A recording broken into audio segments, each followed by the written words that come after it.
So look, I'll get underway and introduce Martin. Martin joined as Director Audit Services in 2007.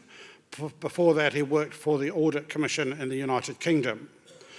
Martin specialises in providing assurance around procurement processes, asset and project management, and performance measurement.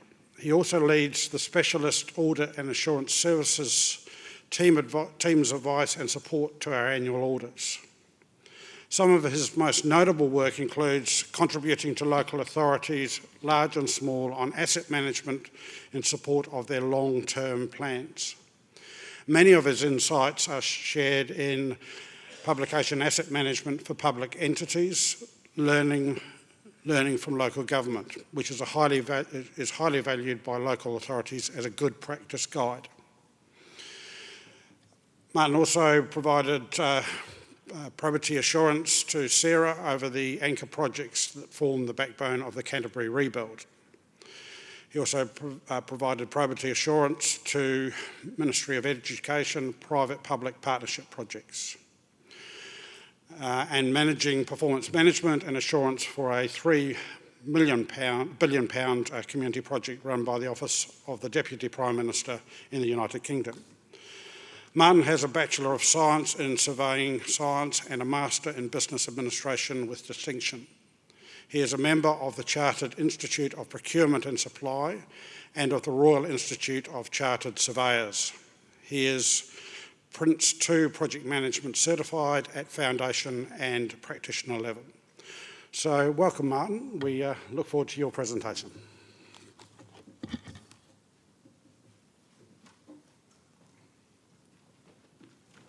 So, morning everyone. Hey, thanks for the introduction. That was probably a better introduction than my own mum would give me. I sounded quite good there, didn't I? Who wrote that stuff? I don't know. So, thanks to the conference organisers also for inviting me here to give you your rousing keynote presentation, 8:30 on a beautiful Wellington morning. Well done for all of you that got up to come and enjoy it. Clearly, conference organisers have a sense of humour, and they think, who can we get that's really going to engage people first thing on the last day of a heavy conference, 8:30 in the morning, you know, that death slot that nobody wants to present. I know, reputation for being extremely amusing and engaging, an auditor. Well, I'll try to live up to it. I put on the grey suit and everything, so, you know, bear with me. If I start to look like I'm not a real auditor, just focus on the grey suit, okay? So we've been going around the country talking about this, asset management and long-term planning. It's a new publication that Audit New Zealand's just come out with. It's always nice when you give a presentation to get a bit of feedback on how it's gone across, make sure that you're meeting the audience's needs. And we've been going around the country talking about this at every conference that will invite us to. And we did one up in Auckland. It was at Eden Park. And somebody came up to me afterwards and gave me a bit of feedback about the presentation. And they said that that was possibly the best performance that a British person would put on at Eden Park in the foreseeable future, which I took to be a good thing. But now I'm wondering if he was referring to something else. So yes, asset management and long-term planning. This is a document that we put together reflecting on the findings that we have out of our audits, findings that we'd come across in the period 2015 to around now. 2015 was an interesting year because that was the last year that local government had to do their long-term plans. And when local government do their long-term plans, a key piece of information underpinning that planning is their asset management. And so in reviewing council's long-term plans, we have to review their asset management. And so we did that, and we came up with some interesting facts along the way. Well, I say facts. Have also given a similar presentation twice at conferences that Audit New Zealand ran here in Wellington. And I gave the first one. It was the first ever time I'd talked about this new publication. And if I do say so myself, I thought it had gone pretty well. So I was delighted when somebody came up to me in the morning tea break and said, just a little bit of feedback about your presentation. And I thought, yeah, okay, bring it on. I'm happy to hear this. Yes, just a little bit of feedback. I noticed when you were talking about your publication that you said that you think things are the case quite a lot. You think this, you think that. Never say that you think something in a presentation. Sounds a little bit weak. Be assertive and tell them that it's the facts. So I thought, oh, okay. Thanks for the constructive feedback. Luckily enough, had an opportunity to give a very similar presentation the following day. So I gave it, and I was really concentrating on saying, well, this is the case, and trying not to say that I think things. So I was delighted when somebody came up to me in the morning tea break after that presentation to offer me some further feedback. Bit of feedback for you on your presentation. Never say we in a presentation. Notice you're saying, we've done this, we've done that. Sounds a bit weak. Always say I. Be confident. Say I. So, reflecting on those two pieces of feedback, if you like what I have to say about asset management, this document is full of the facts that I have established. If you don't like it, it's just what we think.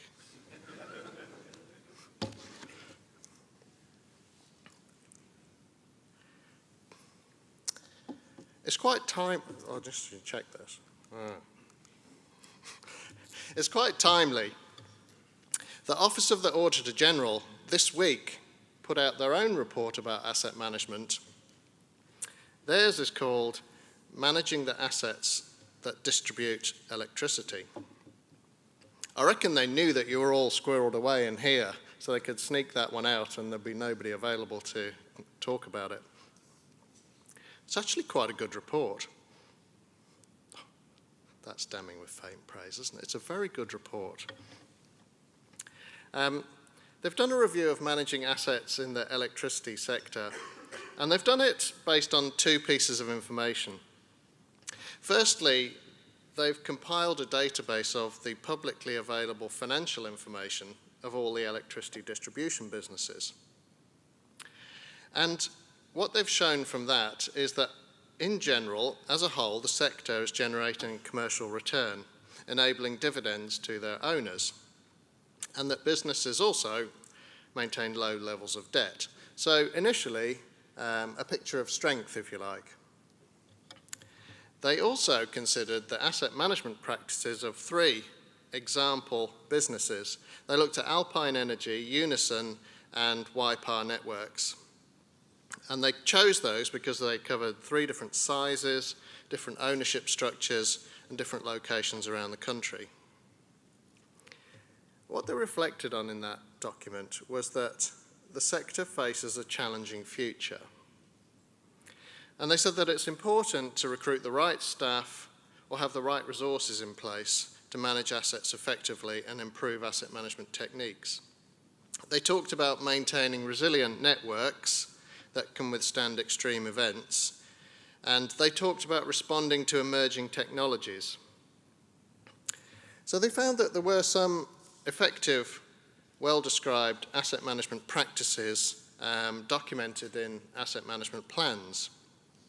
They found that those companies had adequate asset-based knowledge and that there were appropriate initiatives to improve resilience. But they did reflect on whether the balance was being struck between short-term asset needs and the long-term business of managing assets effectively. And they felt that perhaps more could be done in the sector to look out longer term across the likely lives of the kind of assets that we're employing, to see that we're maintaining both a financial position and a service delivery position that's sustainable into the long term. So they concluded by saying that improving asset condition, performance of critical assets and risk management would complement the existing strengths in the asset management practices that they observed. All of those messages chime in well with the messages that we're putting forward in our document, Asset Management and Long-Term Planning. Often as we go around the country, when people get over the shock of having an auditor come to talk to them about asset management, they ask us who's doing elements of practice well, who's doing things differently from themselves.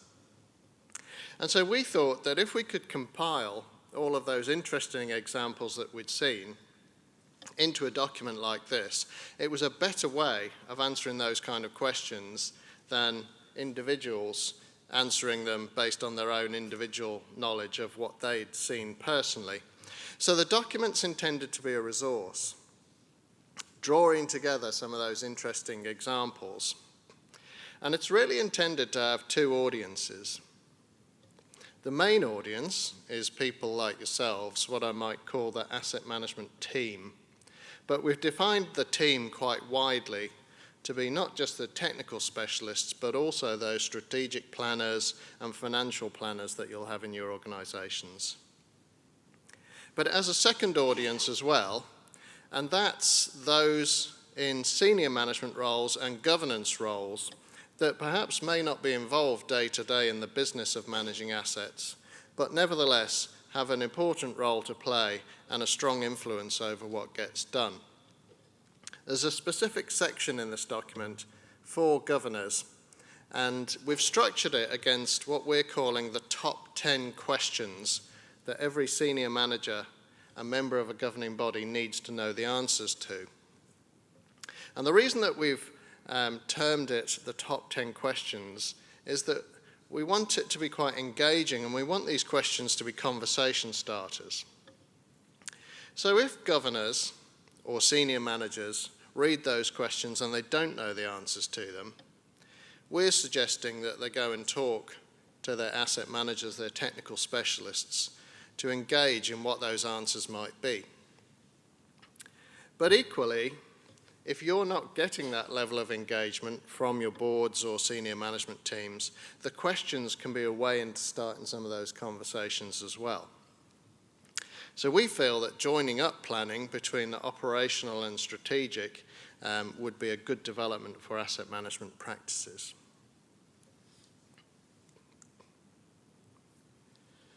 So the topic of asset management doesn't suffer from a lack of good practice.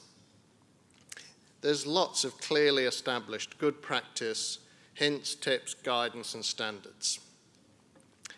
The International Standard on Asset Management, ISO 55000, came out in 2014. That was followed by the NAMS people, the National Asset Management Steering Group, updating their International Infrastructure Management Manual in 2015. And there are various professional bodies, I've pulled out IPWIA there, but there's any number of others that also have guidance on how to do asset management effectively. So it's not that this business is unknown. The good practice is out there.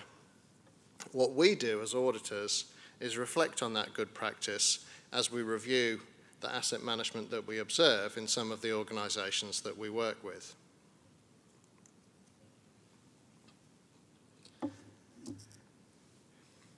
When we think about doing an audit, the first thing that we think about is risk. And we think about risk in two dimensions. So first of all, we think about the inherent nature of the risk. What's the nature of the environment within which this asset management is going on? So how valuable are the assets under management? How critical are they? How complex are they? How distributed across a large area are they? Those kind of indicators that would show that the business of managing assets is more significant or less significant. We ask a series of questions about that, and we allocate a risk score to the answers that we determine. We also think about management systems, processes, and controls. And again, we have a set of high-level questions as to what a good asset management system might comprise. And we can ask a series of questions about that, allocate scores to it as well. What we can do then with those scores is graph the results. So the scatter plot that you'll see on the screen represents our assessment of all of the local government entities that we review, the health sector, DHBs that we review, and a few examples from the tertiary sector. And what you'll see is inherent risk represented on the vertical axis from high, medium, down to low in those three boxes, and the systems and processes going from low, medium to high across the horizontal axis. A couple of points emerging from this diagram really. Firstly, and perhaps no surprises, the level of inherent risk faced by local government is generally higher than that faced by the health sector. And I guess we'd expect that due to the nature of the services, the value of the assets under management, and the complexity of those services. And the tertiary sector at a lower level of inherent risk again. The other thing that strikes us from this diagram is that that second line on the right, running vertically, marks the threshold between what we call medium risk systems and processes and high risk systems and processes. And we're not seeing any organisation that we've reviewed with high risk systems and processes in place. So we can take a bit of comfort from that. However, what we can also see is for organisations with a similar level of inherent risk, so that means similar sized organisations facing similar environments, similar levels of assets, quite a diversity in the strengths of the systems and controls as we've assessed them. And that's the spread that we're seeing on the graph there. Different approaches for different organisations aren't necessarily a bad thing. But what we expect to see, and what we're starting to see in that graph, I think, is some sort of correlation whereby if you've got high levels of inherent risk, you need strong, robust, sophisticated systems and processes. But if you have lower levels of inherent risk representing a simpler asset base, then you can manage perfectly effectively with less sophisticated systems and processes. So if we put a line through that graph, we'd expect it to be running from the top corner to the bottom corner. And I guess to a certain extent we can see that, but as I say, we do also see this big diversity in practices from organisations doing ostensibly the same things. The way that we've asked the questions, we can drill down into what factors are driving those assessments of risk. So that's a chart representing all the questions that we ask at that risk assessment stage about management systems and processes. I think there's 15 questions there. And we can rank them according to the answers that we determined as to those that appear to be strengths, those that are somewhere in the middle, and those that are drivers of risk. Just drilling into that, zooming in a wee bit more onto the higher risk end, there's really two themes that emerge from this. Firstly, this concept of third-party review and input to planning. What we find, looking at local government sector, health sector, tertiaries and central government, is that organisations either struggle to attract the technical specialists that they need, perhaps because they're in short supply, or they don't need a particular specialist all of the time. They can't justify having one on the staff. And this is where third-party input comes into its own, because it allows some of these smaller organisations, perhaps resource-constrained organisations, to access the technical specialisms they need, buying it in as and when they require it. A third party also brings a degree of challenge to an individual organisation's planning, perhaps bringing a different perspective or able to share different approaches that other organisations have applied to the same issue. So we're quite keen on this concept of third-party input, bringing that degree of challenge to planning. The other thing that emerges from this graph, I think, is a general theme around asset information. So you see we've got data accuracy up there, we've got condition assessment, we've got reconciliation of systems. Typically organisations have a number of different systems with bits of information relevant to asset management planning in them. And we also see reporting against plans, which for me is also a data point, because we expect an asset management plan to be exactly that, a plan to do something, to deliver something. And like any plan, it should be reported against, and that requires data on whether we achieved what we set out to achieve, whether the condition of our assets is improving, whether we're delivering our levels of service that we determined we would. So, third-party input and a bit of a theme around data. We think of asset management planning as a pyramid, and the very foundation of that pyramid is knowledge of the assets. So we see that as the foundation, and building on it, we then see analysis of demand and definitions of levels of service as the next two steps before we can start to put in place whole-of-life strategies for managing assets effectively. I don't know how you find it in your sector, but we often find in the local government sector that the analysis of demand doesn't go much further than forecasting some demographic change into the future. What we want to see is that change being translated into what it means for the assets. So will it mean that they're deteriorating faster than had previously been assumed? Does it mean that we'll need more? Does it mean that we can cope with that growth with the existing asset base that we've got? What does it mean for the assets? Only when we're clear on that and the levels of service can we determine whole-of-life strategies, and that in itself leads to the financial resources that are required to support that work.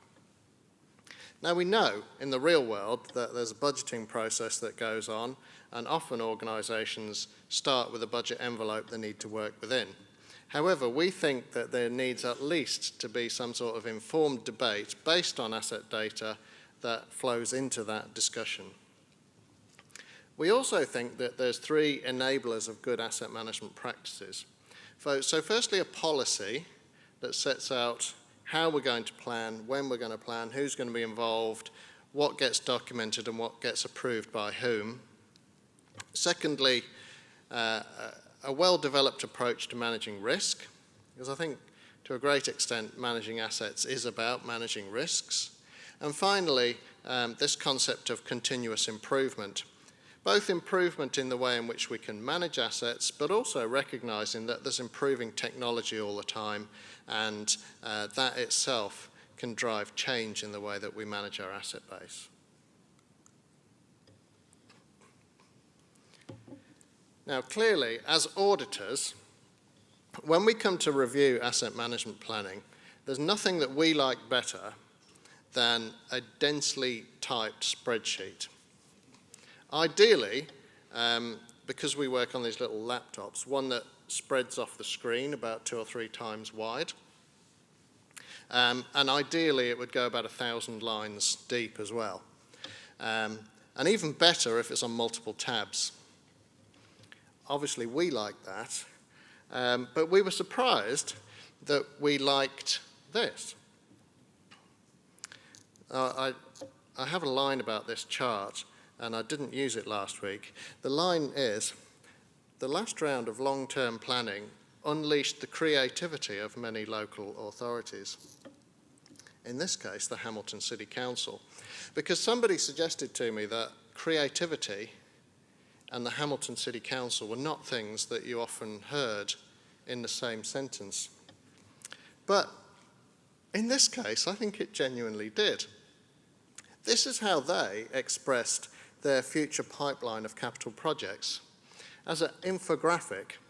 And what we can see on this is different colours representing different streams of work. So this is how clever they are. The blue ones are all water-related projects. The green ones are parks and gardens. The orangey ones are community facilities, and the yellow ones across the top are transport. So at a glance, we can see where the balance of the projects are. They've also got little icons that show what kind of project it is within those categories. And then we can also see size representing the scale of these projects and their position on a timeline representing when they're going to happen. So we thought this was a great way of engaging stakeholders in what it is that we're trying to do, what the future programme looks like. Because I suspect that governing bodies don't really like those spreadsheets that spill off the page, but could be quite well engaged in something like this. So we thought that this was a good example and a worthy effort on the part of the council. Another thing that the same council's doing well is being clear about what the asset management team is. So they've chosen to define the asset management team at 3 levels. They talk about asset management leadership, they talk about the working group, and they talk about the sponsors. These people aren't an actual team. They don't all sit in the same office next door to each other with asset manager as their job title on a badge. They're a virtual team across the organisation, but they know that they're involved in this wider asset management concept. And they're coordinated by specific centre of excellence. I think only 1.5 FTEs in the Hamilton City Council's case, that make sure that they're all aware of when they need to input into planning and how that input has to be received. So we think that, again, that's a good way of reflecting on this business of asset management being complex and involving many disciplines. Coming back to our theme of data, we like this example, and this is an example from Kiwi Rail. It's what they call their data dashboard. And they've defined asset data in 10 dimensions. So 10 different kinds of data that they believe they need to manage their assets effectively. And they've represented each one as a sort of dial, a speedometer if you like, towards effective levels of data. Across the bottom, they've got an overall bar, that yellow thing, that shows how close they are to having the amount of data that they believe is necessary to manage their assets effectively. As you can see, and this is probably about 6-month-old snapshot now, that at that time they were about 65% of the way towards having the asset data that they felt that they needed. So just zooming into that so you can see it a little bit more clearly, one of the dimensions that they defined was asset criticality. And by their own assessment in December 2016, they were about 75% of the way towards having sufficient information on asset criticality. And they knew that because they were going through a structured process of defining all of their critical assets, and they knew where they'd got to. Similarly, asset condition was one of their dimensions of data, and they knew that they were 95% of the way towards having sufficient data on that. And to inform that position, they'd invested in specific condition assessment reports, specifically on the 3 ships in the Inter-Islander fleet. So we like this example because it brings what is quite a dry subject clearly to life in a visual way, and enabled them to engage their board in a discussion about the importance of asset data, and got them to invest in developing further the asset data that they had. They can also then be held to account and report back on how that investment is progressing. So we thought that that was a good and engaging initiative.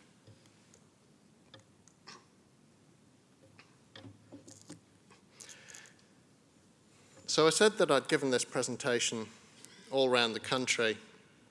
And when I say all around the country, one of the events that I presented at was in Wairoa. I think if you've presented in Wairoa, you can justifiably say you've been all around the country. I got 2 comments.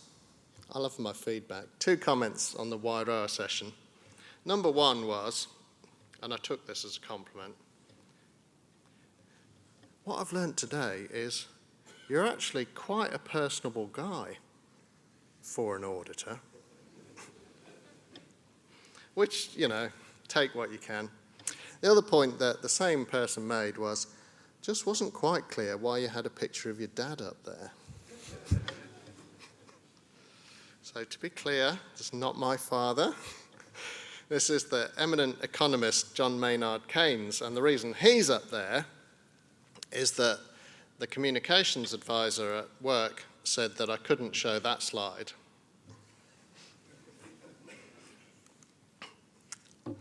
John Maynard Keynes is there to talk about assumptions. However much information we have on our asset base, there's still uncertainty inherent in the business of managing assets. And John Maynard Keynes had a few things to say about uncertainty, and I like this one in particular. When the facts change, I change my mind. What do you do? And I think what he's meaning there is that as we get more information, then our plans might need to change. So we can plan on the basis of what we currently know, and that will be the gaps, if you like, in our information will be filled in by assumptions. But if those assumptions no longer hold, then the plans themselves need to change.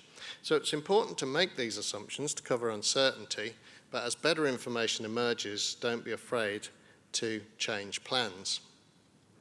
He had a couple of other things to say about uncertainty.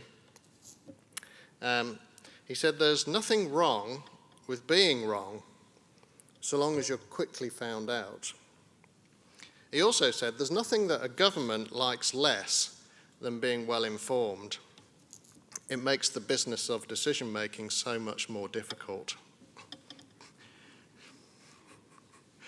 Which is true, isn't it? So we talk about gathering asset information, and I guess the more information you have, the more complex this business of asset management perhaps becomes, but it also becomes more robust.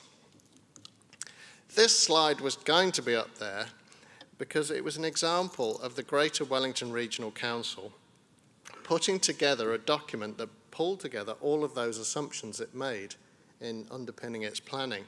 It runs to 10 pages. At least it ran to 10 pages at the start of the planning process. They provided that to all of their asset managers to base their plans on. And then as plans got developed and further assumptions were made, it could be revisited and further assumptions added. I mean, it looks horrible, clearly, but at least they've gone and made all of these assumptions explicit so that if these facts do change, then they won't be surprised when their plans themselves need to change.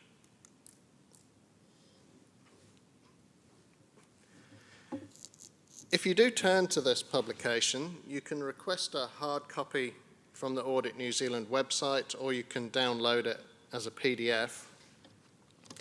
You'll find in there a chapter that we've called How Helping the Auditor Can in Fact Be Helping Yourself. It sounds like a lame attempt to get people to like us, which it probably is, if I'm honest. But I think 2 themes frustrated us when we've gone around doing these asset management reviews. The first one was organisations committing to when we could come in and audit their planning and then not being ready.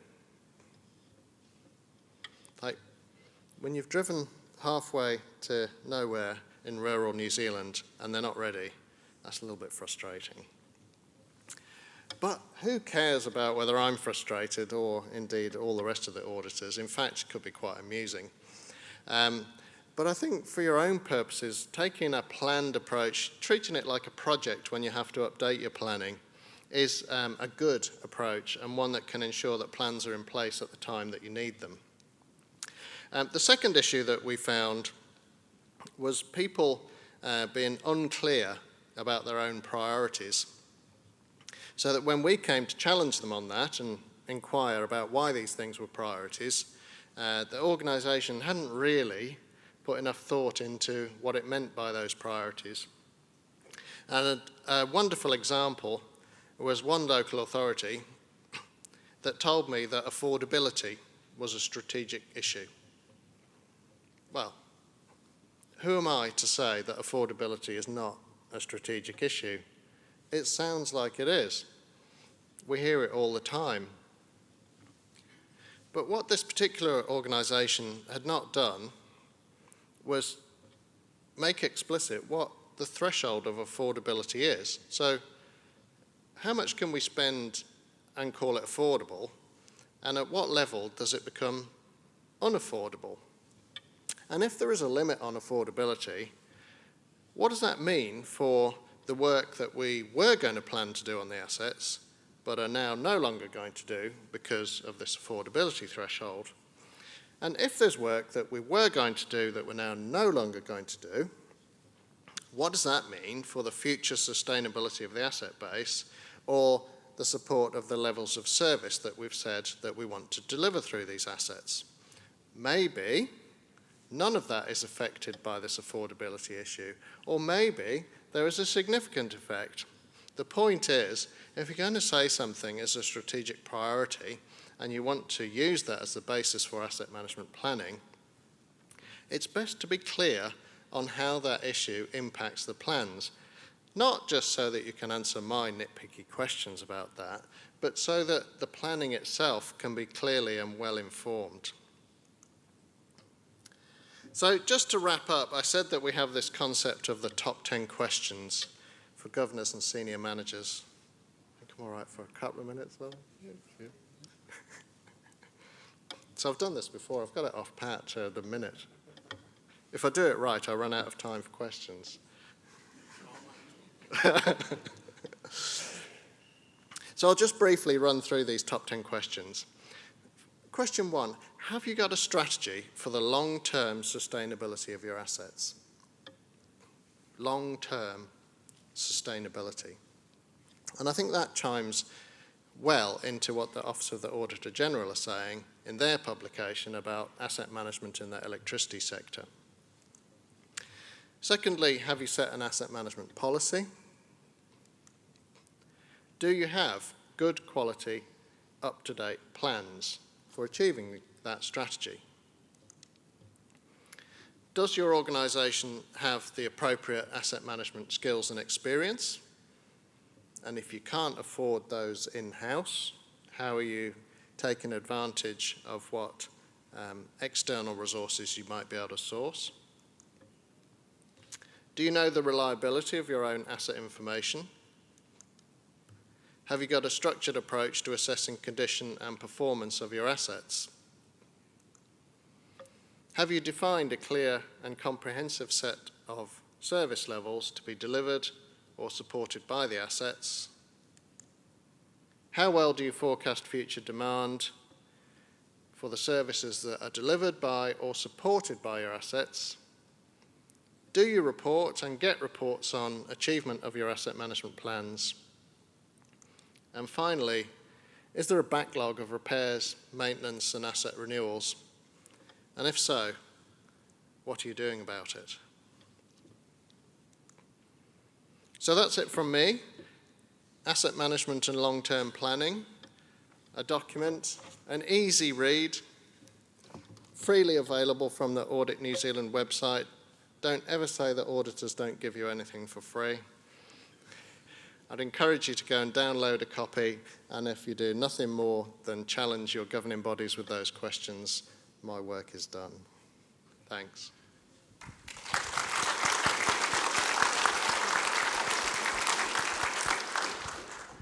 Well, we do have time for a couple of questions, but I'll give you a bit of feedback. You would have noticed, Martin, through your presentation, how the room filled up. I suspect the word was getting out there saying, hey, there's a real person in the room and he's making sense. So I would take note about how the room is filled. So look, opportunity for a couple of questions. So Bob?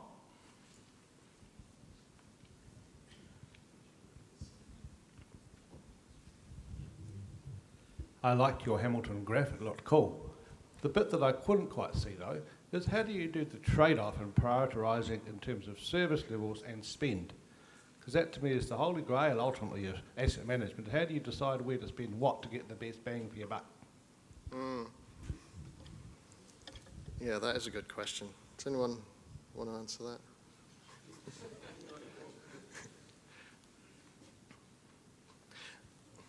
I'm going to probably say a couple of things. Most of our work has been in local government and central government and health, as I alluded to in the graph. And I think firstly, people are not very good at defining levels of service. So to us, a level of service is a clear statement of what you're getting and to what level, whether that level means how much, what quality, what reliability, but a clear statement of what you can expect as a customer or ratepayer or whatever. Yet, often we see in plans aspirational statements, targets, performance indicators, customer satisfaction ratings. These things are all important as part of managing an organisation, but they're not a level of service. A level of service is a clear statement of what you're going to deliver. And those levels of service should track back to standards. So you can express them clearly for the customer, but they also should track back to standards, which may themselves be design standards that you can then work to, I suppose. So much greater discipline around the definition of service levels, I think, is the first point. And secondly, then monitoring whether those are actually being delivered in practice. I don't know what your experience is, but our experience is that often the actual performance varies from the statement of what the service level is. Which begs the question, is that really the service level? Was that a blip as to why you didn't deliver it this year? Or is it something more systemic that actually your service level isn't what you defined it to be? Because if you can become clear on that, then it becomes clearer whether what you're planning to spend on the assets is adequate to support those levels of service or not. The other thing is priorities. I mean, ultimately, this is a judgmental business, isn't it? Ultimately, it comes down to somebody's professional judgment as to what the best thing to do is with the available resources. And I don't think we're going to get away from that with all the data and analysis in the world. But having an appropriate amount of data and having some sort of clearly defined approach to prioritisation should, in our view, help with that business of setting those tricky priorities. I don't know, does that go anywhere near to what you were thinking of? They've taken the mic away, so he can't come back. Great. Yeah, thank you very much, Martin. Look, we'll move on now. Perhaps can I ask Mike Whaley to come and propose a vote of thanks?